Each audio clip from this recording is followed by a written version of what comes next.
Semuanya karena persepsi. Jadi sebenarnya masalah lain dari luka di keluarga itu adalah persepsi, itu ya. Jadi sebenarnya secara asal perilaku, kemudian ucapan, apapun itu aslinya netral, aslinya netral. Jadi seandainya orang tua mengatakan sesuatu, itu aslinya netral. Tapi kita yang memaknai lah yang nanti akan menjadikan itu baik atau buruk, menyakiti atau menyenangkan seperti itu.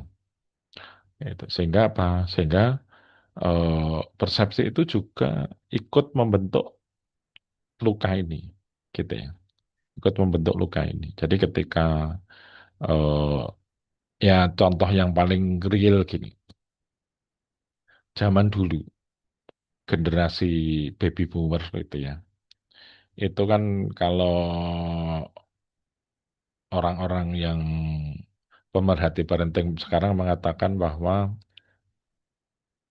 mereka didik dengan gaya VOC gitu ya, gitu. Yang mereka di beberapa itu mengatakan bahwa mereka yang menjadikan generasi sekarang itu jadi generasi yang lemah dan sebagainya. Karena gaya pengasuhan VOC itu menjadikan tidak sama sekali. Dulu generasi saya, generasi milenial itu ya, dari 70 sampai 8 sampai jenang 90-an lah ya. Itu kami diasuh dengan gaya keras. Tapi persepsi kami baik. Kenapa persepsi kami baik? Karena kami nontonnya di TV itu adanya keluarga cemara.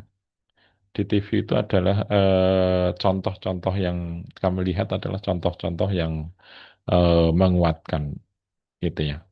Sehingga apa? Sehingga kami tumbuh dengan psikologis yang lebih kuat. Saya dipukul guru karena saya salah. Itu adalah cara beliau mengajarkan pada saya jalan yang benar. Orang tua saya mukul saya karena saya yang salah. Gitu. Dan saya memang beneran salah. Gitu ya. Nggak ada yang bela saya. Gitu. Sementara kalau sekarang masih TK tontonannya TikTok, besar dengan apa namanya, apa ya, sudut pandang TikToknya gitu ya, sehingga apa-apa dikit lingkungan toksik, orang tua toksik dan sebagainya, sehingga membentuk sudut pandang yang berbeda, membentuk persepsi yang berbeda. Sehingga dia merasa bahwa kalau saya sakit hati itu layak, saya sakit itu layak, karena orang tua harus ngerti saya, gitu. Kalau generasi TikTok itu kan gitu, orang tua harus ngerti saya, lingkungan harus ngerti saya, dan orang tuanya juga mereka ada gegar budaya dari yang paling banyak itu generasi saya. Generasi saya itu memang generasi yang paling paling indah hidupnya tapi paling kacau ngasuhnya gitu ya. Saya akui gitu. Dengan generasi saya itu paling kacau ngasuhnya karena apa? Generasi saya lah yang paling banyak membuat anak-anak itu menjadi lemah. Yang sekarang melahirkan generasi alpha gitu ya. Generasi Z itu hasil didikan generasi kami. Kenapa seperti itu? Karena ketika kami kecil, kami dididik untuk mandiri sejak kecil. Begitu kami dewasa, rata-rata kami menjadi orang-orang yang sukses secara dunia. Sehingga kami punya pikiran yang sangat keliru apa?